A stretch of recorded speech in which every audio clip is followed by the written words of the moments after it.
దేవుని మహాకృపను బట్టి ప్రత్యేకంగా రక్షణ పొందినటువంటి లేదా బాప్తిసం పొందినటువంటి ఒక విశ్వాస జీవితంలో ఎలా జీవించాలి అన్న ఆలోచన ఈ దినాన్ని మనము ఆలోచన చేయడానికి సిద్ధపడదాం. చూడండి, రక్షణ పొందిన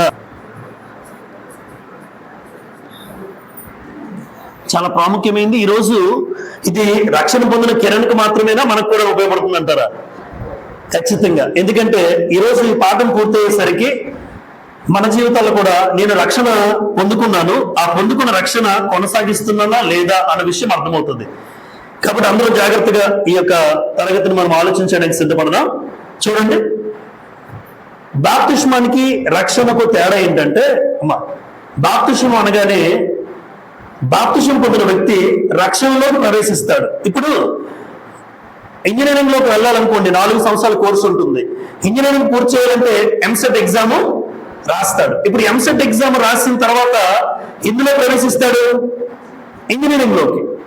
అంటే ఎంసెట్ ఎగ్జామ్ రాసి ఇంజనీరింగ్ లోకి ప్రవేశిస్తాడు. అలా బాప్తిసం పొందిన వ్యక్తి రక్షణలోకి ప్రవేశిస్తాడు. గమనించారా? అంటే బాప్తిస్మము రక్షణ ఒకటైతే కాదు, రెండింటికి ఉన్న వ్యత్యాసం అంటే ఏంటంటే, వ్యక్తి బాప్తిసం పొందుతాడు, అయితే బాప్తిసం పొందినప్పుడు ఆ పొందిన తర్వాత రక్షణ అనే ఒక జీవితంలో ప్రవేశిస్తాడు. ఆ రక్షణ జీవితం మీద ఆధారపడే రేపు దేవుడు పరలోకమా నరకమా అనేది దేవుడి చిత్తమును బట్టి జరుగుతుంది. అంతేగాని బాప్తిసం పొందినంత మాత్రాన ఒక వ్యక్తి పరలోకానికి వెళ్ళడు. మా అందరూ జాగ్రత్త వినాలి. బాప్తిసం పొందినంత మాత్రాన పరలోకానికి వెళ్ళరు. బాప్తిసం అనేది కేవలం ఒక అర్హత మాత్రమే, ఒక ఎలిజిబిలిటీ మాత్రమే. ఇప్పుడు బాప్తిసం పొందిన బిడ్డ రక్షణ జీవితంలో ప్రవేశించబడతాడు. కాబట్టి ఈరోజు కిరణ్ ఆదివారం ఆదివారం బాప్తిసం పొందాడు, రక్షణ జీవితంలో ప్రవేశించాడు. ఇప్పుడు ఆ రక్షణ పొందిన విశ్వాసి ఎలా జీవించాలి? ముందు ప్రాథమికమైన విషయాలు జ్ఞాపకం చేసుకుందాం అమ్మా. రక్షింపబడక మునుపు కిరణ్ కాకుండా మనందరి పరిస్థితి ఎలా ఉంటుందంటే ఇలా ఉంటుంది. నీ మీద ఏముంటుందంటే చెప్పండి, దేవుని ఉగ్రత ఉంటుంది, శ్రమ, వేదన, అవమానము, దోషారోపణ, ఆత్మీయ మరణము. పాపం ఏం చేస్తుందంటే దేవునికి నీకు అడ్డము, దేవుని మహిమను పొందలేము, సులువుగా చిక్కులు పెట్టే పాపము. ఆఖరికి ఏమవుతాడంటే పాపానికి దాసుడవుతాడు. ఇప్పుడు ఇది ఎవరి పరిస్థితి అంటే, రక్షించబడక మునుపు మనందరి స్థితి ఇదే. రక్షించబడక మునుపు మన స్థితి ఇది. అంటే ఇవన్నీ కూడా ఒక వ్యక్తి మీదకి ఖచ్చితంగా వస్తాయి. ఎప్పుడు అంటే రక్షణ లేనప్పుడు. ఇక్కడ ఎంతమంది రక్షణ పొందారో, ఎంతమంది రక్షణ పొందలేదో, రక్షణ పొందలేని బిడ్డ మీద ఇవన్నీ కూడా ఏలుబడి చేస్తూ ఉంటాయి. ఇవన్నీ వాటి ప్రభావం చూపిస్తూ ఉంటాయి. ఇప్పుడు కిరణ్ ఇక్కడ లేడు. కిరణ్తో పాటు రక్షణ పొందిన బాప్తిసం పొందిన ఎవరూ ఇక్కడ లేరు. ఎందుకు అంటే నీ మీద దేవుని ఉగ్రత లేదు, దేవునికి నీకున్న అడ్డంగా ఉన్న పాపాన్ని తీసేశారు, దేవుని మహిమను పొందే అవకాశం దేవుడిచ్చారు. సులువుగా చిక్కులు పెట్టే పాపం నుంచి తప్పించుకుందాం. ఇక పాపానికి దాసుడు కాదు, నీతికి దాసుడిగా మారాడు రక్షణలో. ఏ రోజైతే బాప్తిసం పొందాడో పాపమునకు దాసుడు కాకుండా నీతికి దాసుడిగా మారాడు. గమనించండి, ఇవంతా కూడా మన పూర్వపు స్థితి. అయితే ఇప్పుడు దేవుడు ఏమంటాడంటే, ఏ రక్షణ అయితే నువ్వు పొందుకున్నావో, ఏ బాప్తిసంలో అయితే నువ్వు ఆ రక్షణలో ప్రవేశించావో, ఆ రక్షణ చాలా జాగ్రత్తగా కొనసాగించాలి. ఆమె రక్షణ ఎవరు పెడితే వచ్చిందంటే, యేసు ప్రభు రక్తం పెడితే వచ్చింది. అవునా? చూడండి, అందరూ కూడా గుండెలు పిండేటటువంటి మాట ఏంటంటే, యేసు ప్రభు చనిపోతే మనకేమొచ్చింది? రక్షణ. అంటే ఒక వ్యక్తి నీ కోసం చనిపోయాడు. మన జీవితంలో రక్షణ అంటే ఏదో మునుగొచ్చాడు, సముద్రంలోకి వెళ్ళారా, ముంచారా, తీసుకొచ్చారా అన్న భావన కాకుండా, అక్కడ జరిగిన ప్రక్రియ ఏంటంటే, పాప విషయంలో యేసు ప్రభు చనిపోయారు, నేను కూడా నా పాప విషయంలో చనిపోయాను, సమాధి చేయబడ్డాను, తిరిగి నన్ను లేపారు, బయటకు తీసుకొచ్చారు. దీనంతటి వెనుక యేసు ప్రభు యొక్క త్యాగం, ఆయన పెట్టిన మరణానికి త్యాగము, ఆ త్యాగానికి జ్ఞాపకం చేసుకోవాలి మనం. నిజంగా ఆయన మరణించకపోతే ఈ లోకంలో ఎవరికి రక్షణ అనేది లేదండి. అందుకే ఆయన లోక రక్షకుడు అని ఎందుకన్నాడంటే, ఈ లోకాన్ని రక్షించడానికి మాత్రమే ఆయన వచ్చాడు, అంతేగాని లోకానికి శిక్ష తప్పించడానికి అయితే రాలే. మరి ఇలాంటి పరిస్థితుల్లో ఉన్న నిన్ను నన్ను దేవుడు ఆశ్చర్యంగా రక్షణలోకి మనం ప్రవేశపెడితే, ఆ రక్షణ చాలా మంది ఎలా నిర్లక్ష్యం చేస్తున్నారో చెప్తారు. ఇప్పుడు రక్షణలోకి వచ్చినటువంటి వ్యక్తి కిరణ్ ప్రాముఖ్యంగా జాగ్రత్తగా వినాలి. ఇక్కడ ఉన్న మనందరం కూడా ఆ రక్షణలో ఉన్నామా లేదా మనం పరీక్షించుకుందాం. కిరణ్ జాగ్రత్తగా దీన్ని ఈ రోజు నుండి, రేపటి నుండి లేదా ఎప్పటి నుంచి తన జీవితాన్ని మార్చుకునేటట్టుగా ఆలోచన చేయాలి. చూడండి, రక్షణ ఎలా నిర్లక్ష్యం చేస్తున్నారు మనుషులు అంటే, లేదా విశ్వాసులు అంటే, మొట్టమొదటి వాక్యం చదవండి. దేవుని వాక్యము నేర్చుకొనకపోవుట లేదా వినకపోవుట. అంటే దేవుని వాక్యాన్ని వినకపోతే ఒక రక్షణ నిర్లక్ష్యం అవుతుందా లేదా అన్నది ఆలోచన చేయాలి. వాక్యాన్ని బట్టి చెప్తాను. ఎంతమంది అయితే దేవుని వాక్యం నేర్చుకుంటున్నారు, ఎంతమంది దేవుని వాక్యం వినడానికి వస్తున్నారు. ఒకవేళ మన జీవితంలో దేవుని వాక్యం వినడానికైనా నేర్చుకోవడానికైనా నీకు ఇష్టం లేకపోతే నీవు పొందినటువంటి రక్షణ నిర్లక్ష్యం చేసేవాడిగా దేవుడు అంటాడు. నీ రక్షణ నువ్వు నిర్లక్ష్యం చేస్తున్నావు. చూడండి, వాక్యాన్ని నేర్చుకోకపోవటం వచ్చే పరిస్థితి ఏంటంటే, పేతురు రాసిన మొదటి పత్రిక, ఒక్కొక్క రెఫరెన్స్ తీసుకుంటూ ముందుకు వెళ్ళిపోదాం. పేతురు రాసిన మొదటి పత్రిక 2వ అధ్యాయం 3వ వచనాన్ని చదువుతున్నాను. క్రొత్తగా జన్మించిన శిశువులను పోయిన వారై నిర్మలమైన వాక్యమును పాల వలన రక్షణ విషయంలో ఎదుగు నిమిత్తము ఆ పాలను అపేక్షించండి. అమ్మా, ఆ పాలు ఏమన్నాడు? వాక్యం అనే పాలు ఏం చేయాలి? అవి తీసుకుంటే రక్షణ విషయంలో ఏమవుతారు? అక్కడే రాయబడి ఉంది, రక్షణ విషయంలో ఎదుగు నిమిత్తం. ఇప్పుడు ఎంతమంది దేవుని వాక్యాన్ని నిర్లక్ష్య పెడుతున్నారో ఆలోచించండి. దేవుని వాక్యం వినడానికి ఎంతమంది వస్తున్నారు? దేవుని వాక్యం నేర్చుకోవడానికి ఎంతమంది ఆసక్తి చూపిస్తున్నారు? దేవుడు అంటున్నారు, రక్షణ చాలా మంది విశ్వాసులు ఎలా నిర్లక్ష్యం చేస్తున్నారంటే, దేవుని వాక్యము వినకపోవడం, నేర్చుకోకపోవడం. కానీ పేతురు గారు రాసిన మాట ఏంటంటే, ఎవరైతే రక్షణలో ఎదగాలనుకుంటారో ఆ విశ్వాసి ఖచ్చితంగా వాక్యం అనే పాలు ఏం చేయాలి? తీసుకోవాలి. పుట్టిన పసికందు ఎలాగైతే పాలు తీసుకుంటే ఎదుగుతూ ఉంటాడో, ప్రారంభ దశ ఎలా ఉంటుందో అన్నం తింటాడా? బలమైన ఆహారం తింటాడా? ఎవరు పెట్టరు. బలమైన ఆహారం వయసు వచ్చిన తర్వాత పెడతాము. ఇప్పుడు వాక్యంలో అప్పుడే రక్షణ పొందాడు కిరణ్. ఇప్పుడు పసిబిడ్డ, ఈ పసిబిడ్డకి ఏం పెట్టాలి అంటే పాలు.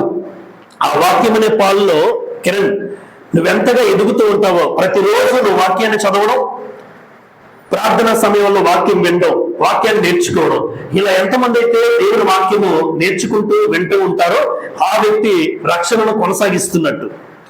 లేదు, ఆ వ్యక్తి జీవితంలో వాక్యం లేదనుకోండి, అసలు వాక్యానికి అవకాశమే లేదు, వాక్యం వినడానికి రారు, వాక్యం నేర్చుకునే ఆసక్తి లేకపోతే ఖచ్చితంగా దేవుని వాక్యంలో చెప్తున్నాను, ఆ వ్యక్తి రక్షణ ఏం చేస్తున్నాడు?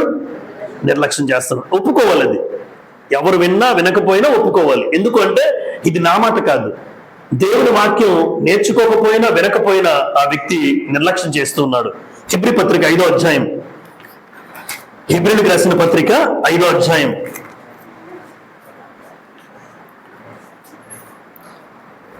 13-14 చదువుతున్నాను. చూడండి అమ్మా, హెబ్రీలకు రాసిన పత్రిక 5వ అధ్యాయం 13-14. మరియు పాలు త్రాగు ప్రతివాడును శిశువే గనుక నీతి వాక్య విషయంలో అనుభవం లేని వాడే ఉన్నాడు. పాలు తాగేవాడు శిశువు, వాక్యం అంత బలమైన వాక్యం తెలియదు. 14 వయసు వచ్చిన వారు అభ్యాసము చేత మేలు కీడులను వివేచించుటకు సాధకము చేయబడిన జ్ఞానేంద్రియములు కలిగి ఉన్నారు గనుక బలమైన ఆహారము వారికే తగును అన్నాడు. గమనించండి, అంటే వయసు రానప్పుడు పాలు ఎలా తీసుకుని ఎదుగుతూ ఉంటాడో, వయసు వచ్చిన తర్వాత బలమైన ఆహారము అంటే వాక్యం లోతుల్లోకి తెలుసుకోవాలి. కాబట్టి దేవుని వాక్యము నేర్చుకోనకపోవట, వినకపోవడం చేత చాలా మంది విశ్వాసులు రక్షణ ఏం చేస్తున్నారు? నిర్లక్ష్యం చేస్తున్నారు. నెంబర్ 2,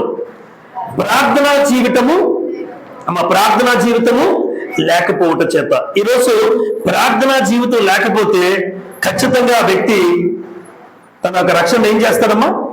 నిర్లక్ష్యం చేస్తాడు. వ్యక్తిగతమైన ప్రార్థనా జీవితం ఉండాలమ్మా. సహవాసంగా ఇది ప్రార్థనే, వ్యక్తిగతంగా దేవునితో ఉండే అనుభవం ఉండాలి, ఆ దేవునితో గడిపే జీవితం ఉండాలి. మత్తయి సువార్త 26వ అధ్యాయం, మత్తయి సువార్త 26వ అధ్యాయం 41వ వచనాన్ని చదువుతున్నాను.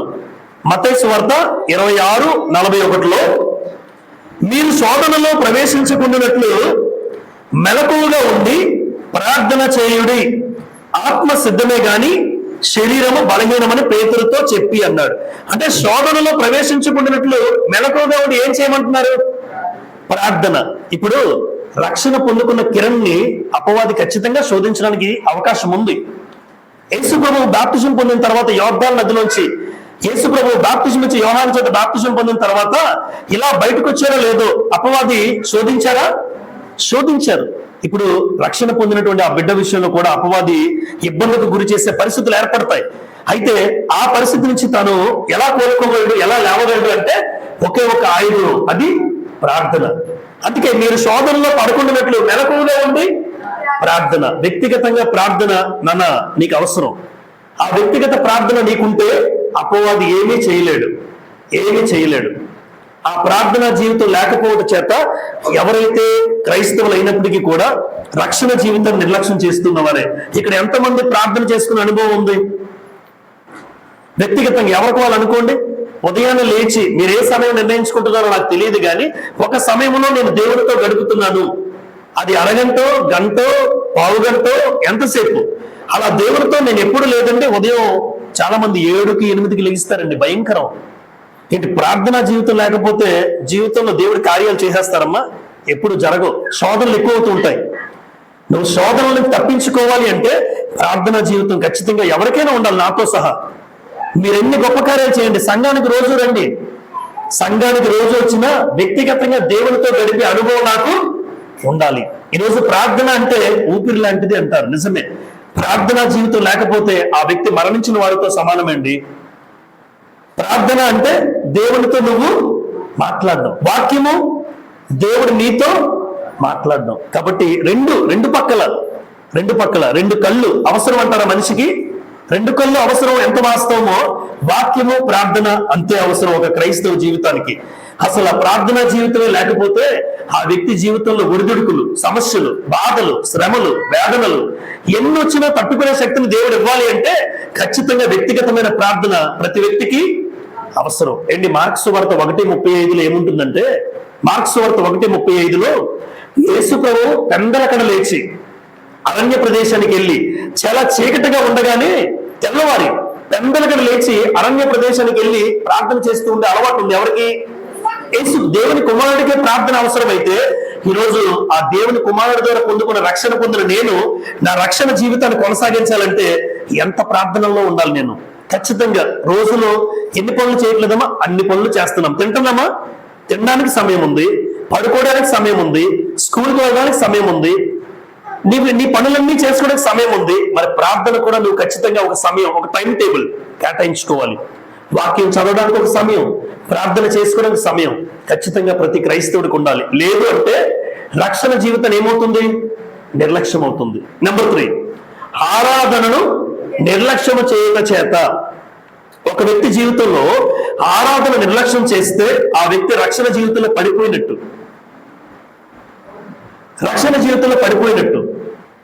ఆరాధన నిజంగా దేవుడు మనస్ఫూర్తిగా దేవుడు ఏం కోరుతున్నాడంటే ఆత్మతోనూ సత్యముతోనూ మీరు నన్ను దేవుడే కోరుతున్నాడండి.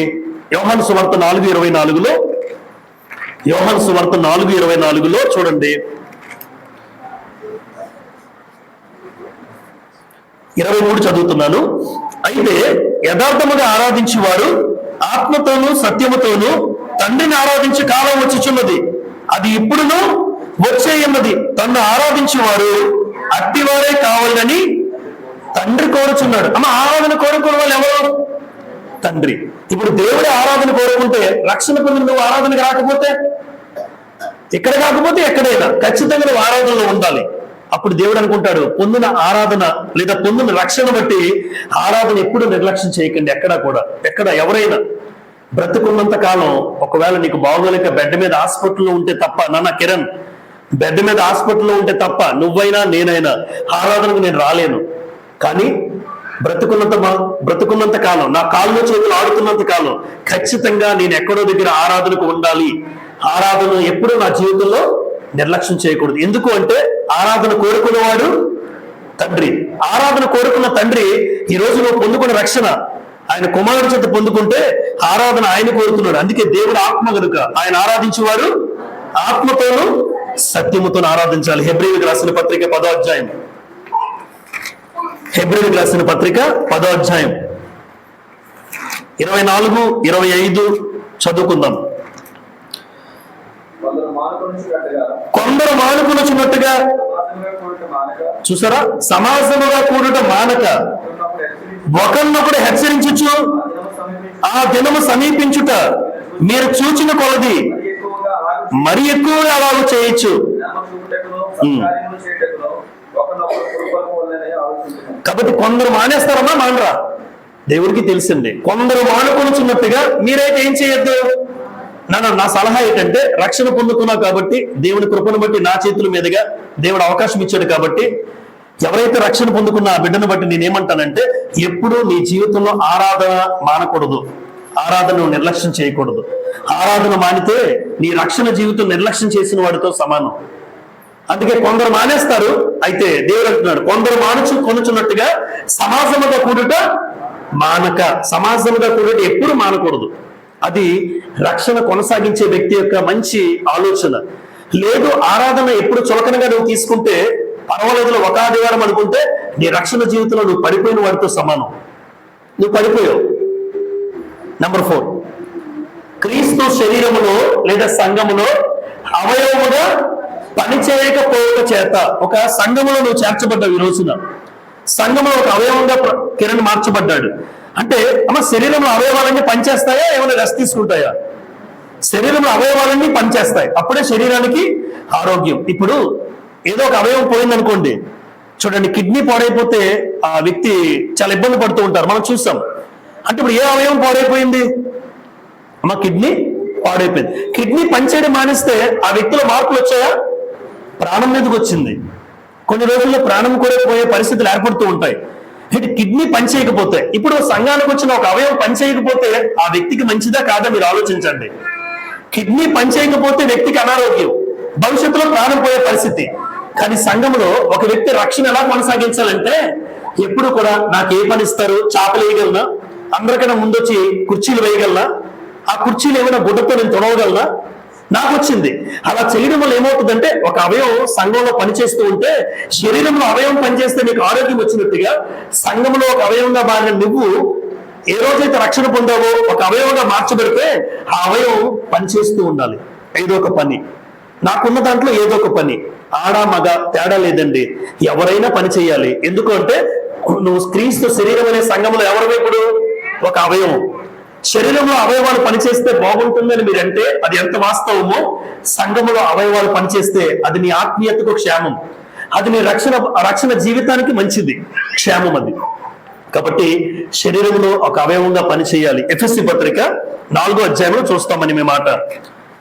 ఎఫెస్సీ 4:16 ఆయన శిరస్సై ఉన్నాడు, ఆయన నుండి సర్వ శరీరము చక్కగా అమర్చబడి తనలోనున్న ప్రతి అవయవము తన పరిమాణము చొప్పున పని చేయుచుండగా ప్రతి కీలు వలన కలిగిన బలము చేత అతుకుబడి ప్రేమ యందు తనకు క్షేమాభివృద్ధి కలుగునట్లు శరీరమునకు అభివృద్ధి కలుగు చేసుకొనుచున్నది అన్నాడండి. అంటే తన పరిమాణం చొప్పున ఏం చేయాలి అమ్మా? ఏం చేయాలి?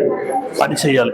తన పరిమాణం ఎందుకున్నాడంటే, అందరూ ఒక పని చేయలేరు, ఒక్కొక్కరికి ఒక్కొక్క సామర్థ్యం ఉంటుంది. ఇక్కడ ఒక్కొక్కరికి ఒక్కొక్క సామర్థ్యం. నీ సామర్థ్యాన్ని బట్టి ఆ పని నువ్వు చేస్తే సంఘం అంతటికి అది క్షేమం. కళ్ళు చేసే పని కళ్ళు చేయాలి. కళ్ళు నేను నడుస్తానంటే నువ్వు నడవడానికి కాదు, నువ్వు చూడడానికి మాత్రమే. నడవడానికి కాళ్ళు చేస్తుంది. కాళ్ళు చేసే పని కాళ్ళు చేయాలి, కళ్ళు చేసే పని కళ్ళు చేయాలి. అందుకే అన్నాడు, తన పరిమాణం చొప్పున అవయవాలు పని చేయాలి. నేను అన్ని పనులు చేయలేను, మీరు అన్ని పనులు చేయలేరు, మీలాగా నేను చేయలేను, నాలాగా మీరు చేయలేకపోవచ్చు. అందుకే ప్రతి అవయవానికి ఎలాగైతే అన్ని కూడా చూడండి, ఒక మార్గంలోకి వెళ్ళాలి అంటే కళ్ళు కాళ్ళు సహకరిస్తేనే అక్కడికి వెళ్ళగలను నేను. అమ్మ కళ్ళు ఉండాలి, కాళ్ళు ఉండాలి, అప్పుడు పని అవుతుంది. ఈరోజు సంఘము శరీరము క్షేమంగా ఉండాలి అంటే, రక్షణ ఒక వ్యక్తి విశ్వాసి కొనసాగించుకునే పరిస్థితి ఎప్పుడు ఏర్పడుతుంది అంటే, సంఘములో ఒక అవయవంగా నీ చేతికి వచ్చిన పని ఏదైనా నీ సామర్థ్యాన్ని బట్టి పనిచేస్తే నీకు మంచిది, నీ ఆత్మీయ జీవితానికి మంచిది. నంబర్ 5, రక్షణ పొందిన నువ్వు ప్రాచీన స్వభావాన్ని ఏం చేయాలి? విడిచిపెట్టకపోతే రక్షణ ఏం చేసినట్టు? పొందుకున్న రక్షణ బూడిదలో పోసిన పన్నీరు. బూడిదలో పోసిన పన్నీరు ఎలాగైతే ఉపయోగం లేదో, ఈ రోజు నా ప్రాచీన స్వభావాన్ని విడిచిపెట్టలేదు అనుకోండి, నా గత జీవితం, నా ప్రాచీన మాటలు, నా ప్రవర్తన, ఒకప్పుడు జీవితం ఇంకా అలాగే నీలో ఉండిపోతే నువ్వు రక్షణ పొందుకొని ఉపయోగం లేదు అంటున్నాడు దేవుడు. ఒక వ్యక్తి రక్షణ ఎలా నిర్లక్ష్యం చేస్తాడంటే, ఇంకా రక్షణ పొందిన తర్వాత కూడా, బాప్తిజం పొందిన తర్వాత కూడా, సంఘంలో చేర్చబడిన తర్వాత కూడా అదే పాత జీవితం, అదే పాత ప్రవర్తన, అదే మాటలు. ఆలోచించండి. ఎఫెసీ పత్రిక 4వ అధ్యాయం 22 నుంచి చదువుతున్నాను చూడండి. కావున మునుపటి ప్రవర్తన విషయంలోనైతే మోసకరమైన దురాశల వలన చెడిపోవు మీ ప్రాచీన స్వభావమును వదులుకొని మీ చిత్తవృత్తి యందు నూతన పరచబడిన వారై నీతియు యథార్థమైన భక్తియు గలవారై దేవుని పోలికగా సృష్టింపబడిన నవీన స్వభావమును. నాన్న, ఏ రోజైతే రక్షణ పొందావో నువ్వు, ఆ రోజు నుండి నీ ప్రాచీన పాత కిరణ్ లేడిక, పాత కిరణ్, పాత ప్రవర్తన, పాత బుద్ధులు, పాత ఆలోచనలు, ఏదైతే దైవికమైన ఆలోచనలతో ఒకప్పుడు లేవో ఆ కిరణ్ ఇంకా లేడండి. ప్రాచీన స్వభావాన్ని విడిచిపెట్టాలి, నవీన స్వభావాన్ని ధరించుకోవాలి. అంటే ఏమీ లేదు, పేరు మార్చుకుంటే కాదు, పేరు నీది అలాగే ఉంటుంది. అయితే నీ హృదయంలో మారాలి. మార్పు ఎక్కడ రావాలి? హృదయంలో రావాలి. భౌతికమైన మార్పు కాదండి దేవుడు కోరుకునేది. ప్రాచీన స్వభావం, నీ బుద్ధి, నూతన హృదయం, నూతన మారు మనస్సు, అది దేవునికి కావాలి. అది దేవునికి కావాలి. అది ఆ ప్రాచీన స్వభావాన్ని విడిచిపెడితే నీ జీవితంలో రక్షణలో నువ్వు కొనసాగించుకునే అవకాశం ఉంటుంది. లేదు అంటే మనం రక్షణ పొందే అనవసరం, ఆ రక్షణ జీవితానికి అర్థము లేదండి. నెంబర్ 6, చెడ్డవారితో సాంగత్యము చేయుట చేత. ఒకప్పుడు నువ్వు ఎవరితో తిరిగావో తెలియదు కానీ దేవుని పిల్లలతో, విశ్వాసులతో నువ్వు ఎక్కువగా గడిపితే నీకు మంచిది. ఎందుకు అంటే అన్య జనులతో సహవాసం చేస్తే ఏం చేస్తాం అమ్మా? 6 నెలలు సహవాసం చేస్తే వాడు ఏమవుతాడు? వాడు వీడవుతాడట. 6 నెలలు, ఇప్పుడు 6 నెలలు అవసరం లేదు ఒక వ్యక్తిని పాడు చేయడానికి. ఈ రోజున సమాజంలో, ఈ రోజున టెక్నాలజీతో ఎవరైనా ఈజీగా కొన్ని రోజుల్లోనే పాడైపోతున్నాడు.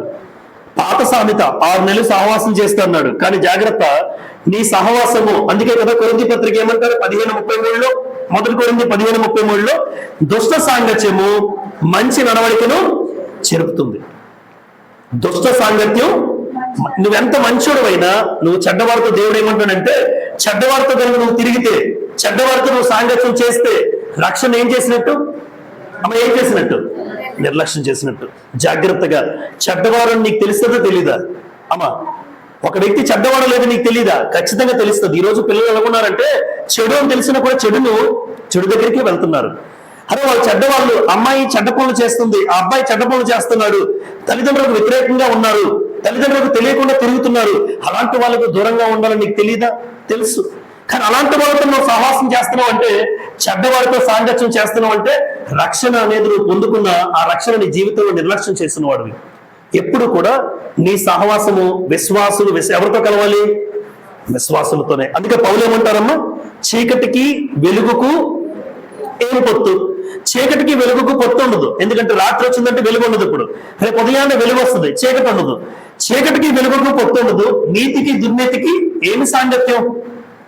విశ్వాసికి అవిశ్వాసితో పాలెక్కడిది. ఎంత అద్భుతంగా రాశాడండి ఆయన.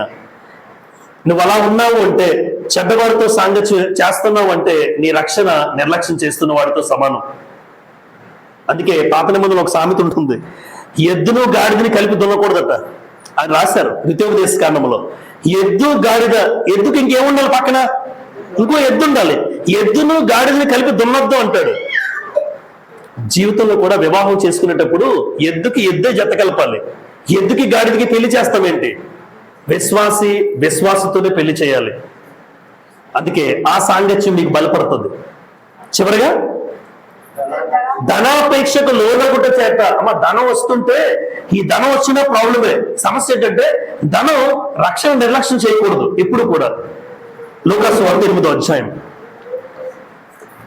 లూకాసు వార్త 8వ అధ్యాయం చూడండి. లూకాసు వార్త 8వ అధ్యాయం 14వ వచనం చదువుతున్నాను. ముండ్ల పొదలలో పడిన విత్తనమును పోలిన వారు ఎవరనగా, విని కాలము గడిచిన కొలది ఈ జీవన సంబంధమైన విచారముల చేతను ధన భోగముల చేతను అణిచివేయబడి పరిపక్వముగా ఫలింపని వారు అనేసాడండి. ఏ పొద ఇది? ఏ నెల? ముండ్ల పొద. 4 నెలలు కదా మనకి. త్రోవ ప్రక్క, రాతి నేల, ముండ్ల పొద, మంచి నేల. ఇప్పుడు మూడోది, ఈ ముండ్ల పొదలు పడిన విత్తనం ఏంటంటే వాక్యం వస్తుంది, వాక్యం వింటాడు, చాలా బాగుందండి, రక్షణ పొందుకుంటాడు. పొందుకున్న తర్వాత జీవన వ్యాపారాలు అంటే ఏంటంటే ఈ జీవనంలో జీవిస్తున్నప్పుడు అనారోగ్యాలు వస్తాయి, ఇబ్బందులు వస్తాయి. జబ్బు వచ్చిందని తగ్గలేదని మానేసే వాళ్ళు ఉన్నారు. దేవుని ఎందుకు నమ్ముకున్నాం తెలుసా? ఈ జబ్బు తగ్గుతుందని నమ్ముకున్నాడట. అలా అంటారు. అందుకే చాలా మంది సువార్త ఈ రోగం పోద్ది అని చెప్పకూడదు. రోగం పోద్ది, బిడ్డలు పుడతారు, దేవుని నమ్ముకుని డబ్బులు వస్తాయి, ఇలాంటి బోధ చేయడం వల్ల ఆ రక్షణలోకి వచ్చిన తర్వాత తగ్గలేదని సరేసి వెళ్ళిపోతున్నాడు బయటకు. అంటే జీవన వ్యాపారానికి అనారోగ్య పరిస్థితులు రావచ్చు, కానీ ధనాపేక్ష కూడా ఒక మనిషిని ఏం చేస్తుందమ్మా? ధనం వస్తుందని చెప్పి సంఘానికి దూరమయ్యే పరిస్థితులు ఉంటాయి. జాగ్రత్త. ధనాపేక్షకు లోనైతే ఆ ధన వ్యామోహం నిన్ను అణిచేస్తుంది. రక్షణ పొందిన ఆ రక్షణ ఏమవుతుంది? నిర్లక్ష్యం అవుతుందండి. ఇలా 7 విషయాల్లో ప్రాముఖ్యంగా ఒక వ్యక్తి తన రక్షణ ఏం చేస్తున్నాడు? నిర్లక్ష్యం చేస్తున్నాడు. రైట్. ఇప్పుడు రక్షణ నిర్లక్ష్యం చేస్తే ఏమవుతుందో కూడా తెలియాలి కదా. ఒక విశ్వాసి రక్షణ నిర్లక్ష్యం చేస్తే ప్రతిఫలం ఏంటి అంటే 9 విషయాలు రాస్తాను ఇక్కడ నేను ఒకే దగ్గర. వాస్తవానికి 9 కూడా ఆశ్చర్యకరంగా హెబ్రీలకు రాసిన పత్రికలోనే ఉంటాయి ఇవన్నీ కూడా. అందుకే ఒకదాని తర్వాత ఒకటి మనం త్వరగా రెఫరెన్సెస్ చూసుకోగలం. చూడండి, రక్షణను నిర్లక్ష్యం చేస్తే ప్రతిఫలము ఎలా ఉంటుందంటే, చదవండి. నెంబర్ 1 సెక్షన్ తప్పించుకోలేం. హెబ్రీలకు రాసిన పత్రిక వెళ్ళిపోతాం అందరూ. చూడండి, హెబ్రీలకు రాసిన పత్రిక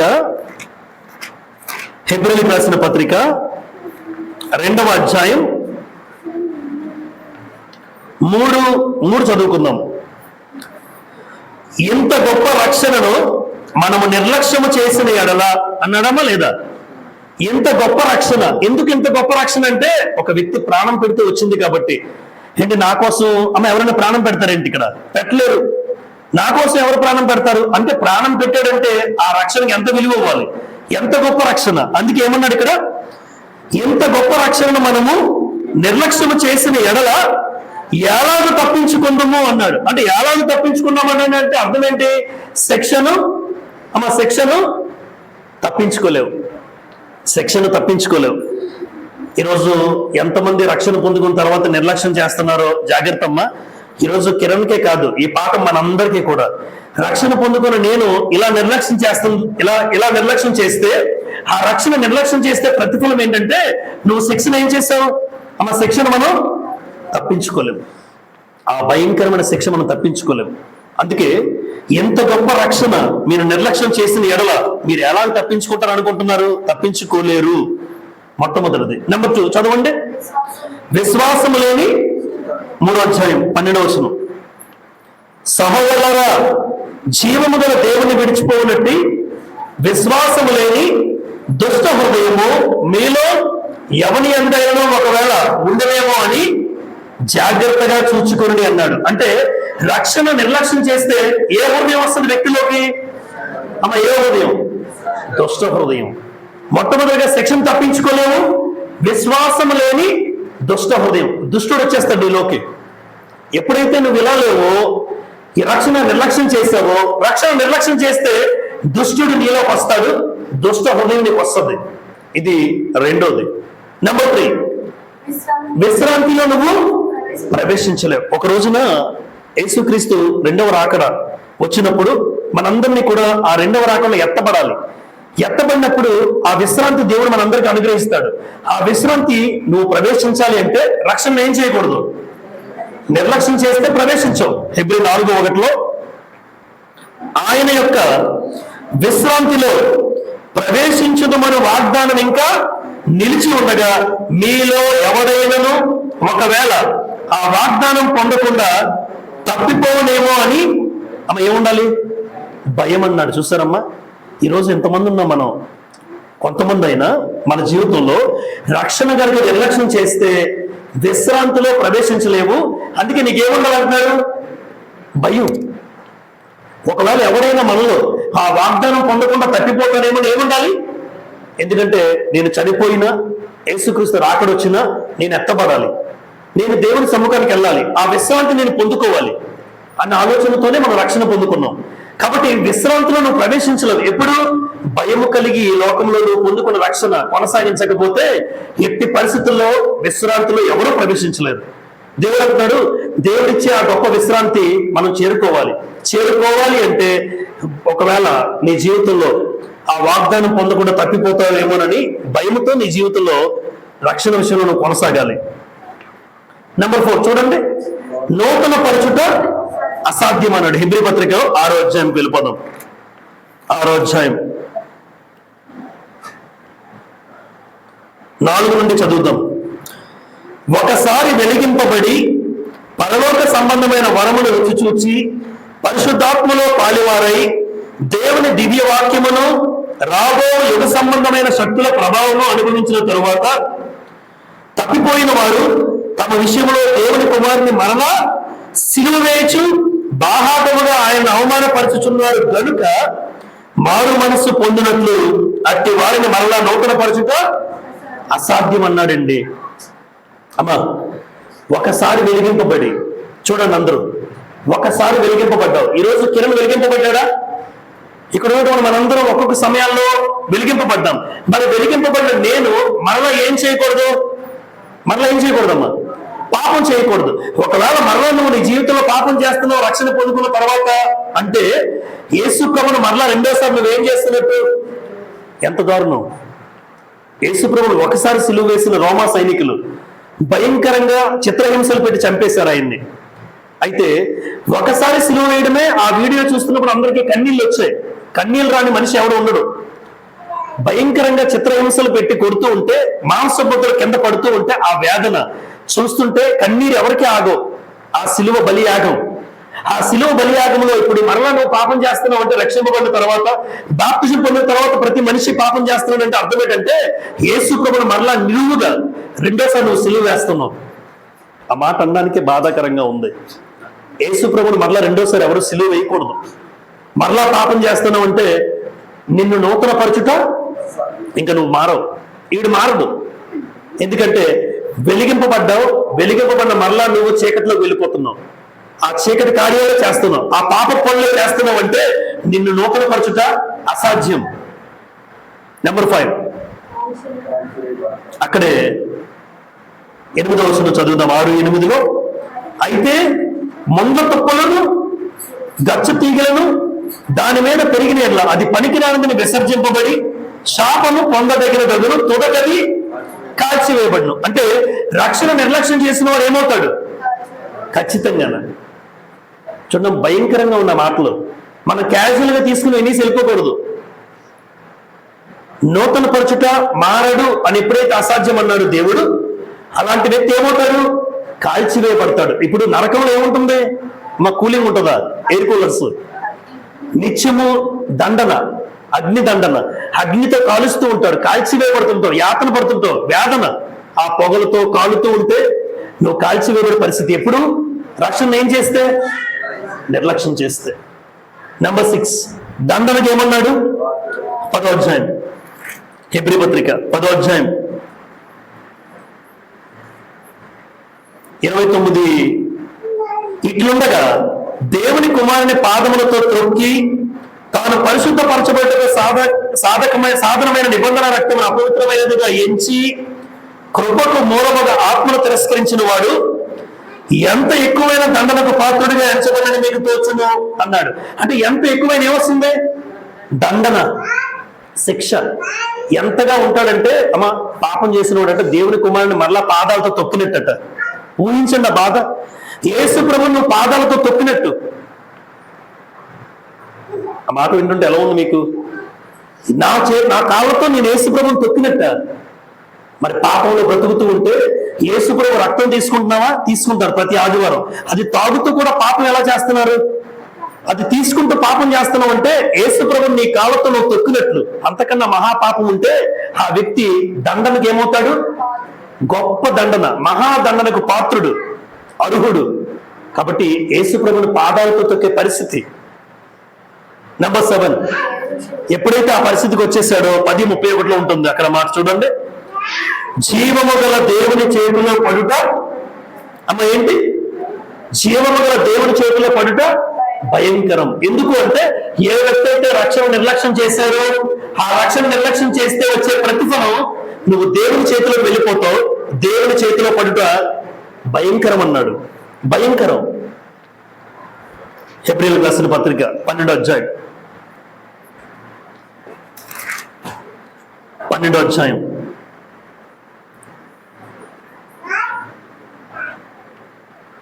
15వ వచనంలో, మీలో ఎవరైనాను దేవుని కృపను పొందకుండా తప్పిపోనేమో అనియు చేదైన వేరు ఏదైనాను మొలిచి కలవరపరచుట వలన అనేకులు అపవిత్రులైపోవడేమో అనియు అన్నాడు.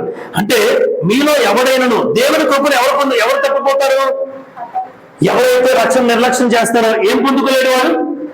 అమ్మ ఏం పొందుకోలేరు? దేవుని కృపను పొందుకోలేరు. ఎప్పుడు కూడా దేవుని కృపను పొందుకోవాలి అంటే ఖచ్చితంగా ఆ వ్యక్తి రక్షణ విషయంలో జాగ్రత్తగా ఉండాలి. అప్పుడు దేవుని కృప నీకు తోడుగా ఉంటుంది. లేదు అంటావా, నా ఇష్టానుసారంగా బ్రతుకుతాను, తిరుగుతాను అని నువ్వు అనుకుంటే నువ్వు దేవుని కృపను పొందుకోలేవు, పోగొట్టుకుంటావు. ఆల్రెడీ ఏశావు గురించి చెప్తాడు. ఏశావు ఏం పోగొట్టుకున్నాడు? దేవుని కృపను పోగొట్టుకున్నవాడు, పొందుకోలేదు. చివరిగా దేవుడు ఏమై ఉన్నాడు తెలుసమ్మా? అక్కడే 12వ అధ్యాయం 29 చూడండి. 29, నిశ్చలమైన రాజ్యమును పొంది దైవ కృప కలిగి ఇందము, ఆ కృప కలిగి వినయ భయభక్తులతో దేవునికి ప్రీతికరమైన సేవ చేయడము. ఏలయనగా మన దేవుడు ఏమై ఉన్నాడు? దహించు అగ్ని. దేవుడు ఎలాంటి వాడు? దహించు అగ్ని. ఎప్పుడు దేవుడి గురించి ఒక మాట, అమ్మ నాణ్యానికి బొమ్మ ఏముంటుంది? బొరుసు. బొమ్మ బొరుసు ఏ నాణ్యానికైనా ఉంటుంది. కాయిన్కి, ఏ కాయిన్కి బొమ్మ బొరుసు ఎంత వాస్తవమో దేవుడు ఒక సైడు కరుణామయుడు, ప్రేమమయుడు, కనికరం గలవాడు, కనికర సంపన్నుడు, దయ కలిగిన వాడు, జాలి కలిగిన వాడు, కృప కలిగిన వాడు, కరెక్టే అన్నది. కానీ దేవుడికి రెండో పక్క కాయిన్కి బొమ్మ ఎలా ఉందో, బొరుసు ఎలా ఉందో, దేవుడు మరొక వైపు ఏమైనాడు? దహించు అగ్ని. ఆయన దహించు అగ్ని. కాబట్టి ఎప్పుడు కూడా మన జీవితంలో ఎటువంటి పరిస్థితి అండి? రక్షింపబడక మునుపు నా స్థితి ఇలా ఉండేది. ఈ భయంకరమైన పరిస్థితి నుంచి దేవుడు నిన్ను నన్ను ఈరోజు తమ్ముడైనా దేవుడు విడిపించాడు. ఈ పరిస్థితి ఎవరికి రాకూడదండి. నిజంగా అమ్మా అందరూ కూడా దేవుడు మనల్ని పోగొట్టుకుంటారా లేదా? ఎందుకు? నీకు దేవునికి అర్థం ఏంటి? పాపం. పాపం. అందరూ పాపం చేసి దేవుడు ఇచ్చే మహిమను పొందలేకపోతున్నారు. పాపం చేయ ప్రతివాడు పాపానికి దాసుడు అన్నాడు. సులువుగా చిక్కులు పెట్టేది ఏది? పాపం. అబద్ధం అనేది, అబద్ధం చిన్న అబద్ధమే. అబద్ధం చిన్నదైనా పెద్దదైనా పాపం పాపమే. సులువుగా చిక్కులు పెడుతుంది. నా తల్లిదండ్రులతో గాని సహోదరులతో గాని ఎప్పుడు నీ జీవితంలోకి ఎన్నడూ అబద్ధం ఆడకూడదు. ఈ జీవితం నుంచి దేవుడు బాప్తిస్మం ద్వారా ఎందులో ప్రవేశపెట్టాడు? రక్షణలోకి ప్రవేశపెట్టాడు. కాబట్టి ఆ రక్షణ ఎలా నిర్లక్ష్యం చేస్తున్నావో చెప్పాను. రక్షణ నిర్లక్ష్యం చేస్తే వచ్చే ప్రతిఫలం ఏంటో చెప్పాను. ఈరోజు గ్రంథంలో రక్షణ కోల్పోయిన వారు ఉన్నారమ్మా? ఉన్నారు. రక్షణ కోల్పోయిన వారు ఎవరు అంటే ఇస్కరియోతు యోధా. ఏంటి? యేసు ప్రభుతో 3.5 సంవత్సరాలు తిరిగాడా? తిరిగాడు. యేసు ప్రభుతో తిన్నాడు, తిరిగాడు, పడుకున్నాడు. అయితే ధనాపేక్ష లోనయ్యాడమ్మా? ఇందులో ఏదో ఒకటి ఉంటుంది. ధనాపేక్షకు లోనయ్యాడు. ఈ ధనాపేక్ష ఏం చేసిందంటే ఇస్కరియోతు యోధా రక్షణ భాగ్యం ఏమైపోయింది? కోల్పోయాడు. రక్షణ కోల్పోయాడు యోధా. ఎలా కోల్పోయాడు? ఆ 7 ఏదో ఒకటి గ్యారెంటీ ఉంటుందమ్మా. మీరు ఎవరినైనా చూడండి. నేనేంటానంటే ఆ 7 నాలో ఉండకూడదు, ఆ 7 మీ అందరిలో ఉండకూడదు. ఆ 7 ఉన్నాయా? రక్షణ విషయంలో ఏదో ఒక దాంట్లో పడగొడతాడు అపవాది. ఇప్పుడు ఆ 7 ఇస్కరియోతు యోధా ఎక్కడ పడిపోయాడు? ధనాపేక్ష. అననీయ సప్పీరా ధనమే. పొలాన్ని అమ్ముకున్నారు, కొంత దాచిపెట్టుకున్నారు. అంటే రక్షణ పొందుకున్నారు, కానీ రక్షణ ఏమయ్యారు? వీళ్ళ జీవితంలో కోల్పోయారు. ఆఖరికి రక్షణ కొనసాగించిన వారి గ్రంథంలో అపోస్తులుడైన పౌలు. ఈయన కొనసాగించాడని ఎలా చెప్పగలం?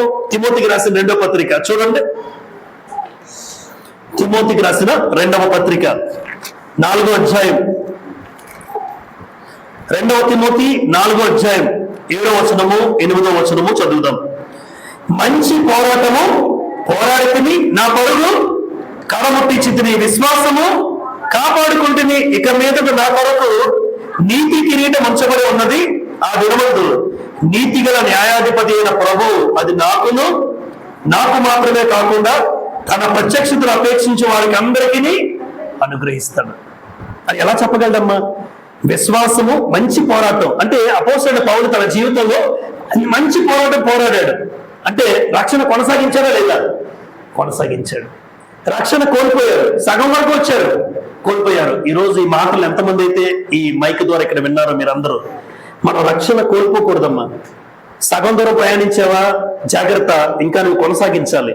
చివరిగా ఫిలిప్పీలకు రాసిన పత్రిక, చివరిగా ఈ మాట చదువుకుని మనం ముగించుకుందాం. ఫిలిప్పీలకు రాసిన పత్రిక 2వ అధ్యాయం 12వ వచనాన్ని చదువుతున్నాను, చూడండి అందరూ. ఫిలిప్పీ 2:12. కాగా నా ప్రియులారా, మీరెల్లప్పుడూ విధేయులైన ప్రకారము నా ఎదుట ఉన్నప్పుడు మాత్రమే కాక మరి ఎక్కువగా నేను మీతో లేని ఈ కాలమందును భయముతోనూ వణుకుతోనూ మీ సొంత రక్షణను కొనసాగించుకొనుడి అన్నాడండి. అమ్మ, రక్షణ కొనసాగించుకోవడానికి ఏముండాలి? భయం ఉండాలి, వణుకు ఉండాలి. భయం ఉండాలి, వణుకు ఉండాలి. ఎందుకు అంటే ఏ రోజున ఏ పాపంలో పడేస్తాడు అపవాది. గర్జించే సింహం వల్లే ఎవరిని మింగుతున్నాడు వెతుకుతూ తిరుగుతూ ఉన్నాడు. ఆ అపవాది చేతిలో ఈరోజు తమ్ముడైనా, ఈరోజు మనమైనా ఎవరు కూడా అపవాది చేతిలో పడిపోకుండా వాడు ఎవరిని మింగుదామని చూస్తున్నాడు. కాబట్టి నేను పొందుకున్న రక్షణ ఎప్పుడు కూడా నిర్లక్ష్యం చేయకూడదు. నువ్వు నిర్లక్ష్యం చేస్తే చేతులారా ఆ రక్షణ నిర్లక్ష్యం చేస్తే ప్రతిఫలం భయంకరంగా ఉంది. పైగా గ్రంథంలో రక్షణ కోల్పోయిన వారి పరిస్థితి అమ్మ ఆన్ ద స్పాట్ లో చనిపోయారా? ఇస్కరియోతు యోధ ఉరివేయబడి ఉరివేసుకున్నాడు.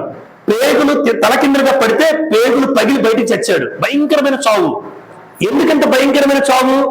రక్షణ పొందుకొని కొనసాగించలేదండి. అందుకే రక్షణ పొందావా అమ్మా? అందరూ పొందారా లేదా ఆలోచించండి. రక్షణ కొనసాగిస్తున్నావా, విడిచిపెట్టేస్తావా? అయితే ప్రతి ఒక్కరూ కూడా వారు పొందుకున్న రక్షణ భయముతోనూ వణుకుతోనూ కొనసాగించడానికి మనందరం సిద్ధపడదాం. అటువంటి గొప్ప ధన్యత మీకు నాకును దేవుడు అనుగ్రహించాలని నన్ను హెచ్చరించుకుంటూ ప్రేమపూర్వకంగా మనం చేస్తూ ఉన్నాను. అందరికీ ప్రభువుపేట వందనాలు చెల్లిస్తున్నాను.